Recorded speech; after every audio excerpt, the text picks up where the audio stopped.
ఆరు నూరైనా 100 116 మార్చి 31 తారీఖు లోపల అన్నదాతలందరికీ అకౌంట్లలో రైతు భరోసా పథకం కింద పైసలు జమ చేస్తారట. ఇట్లా కాంగ్రెస్ సర్కారు ఏలుబడిలోకి వచ్చినప్పటి సంది చెప్పుకుంటా వస్తూనే ఉన్నారు. అన్నదాతలు చెవులారా ఇంటనే ఉన్నారు. ఈ తేపనన్న కాంగ్రెస్ వాళ్ళు మాట మీద ఉంటారా అంటే ఏమో మరి అరుచుకుందాం పరి.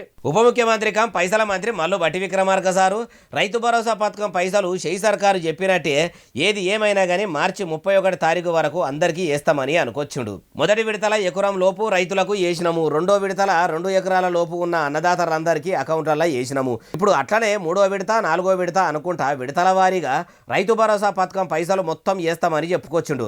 మార్పు కావాలి, కాంగ్రెస్ రావాలని కాంగ్రెస్ వాళ్ళు మార్పు గురించి కథలుగా చెప్తుంటే మార్పు కోరుకొని మీ షెయి పార్టీ లీడర్లకు తెలంగాణలో పాలనగిరి అప్పచెప్పితే నమ్మితిరా శివ అంటే ఏమో చేస్తేనే అవ్వా అన్నట్టు చేస్తిరి.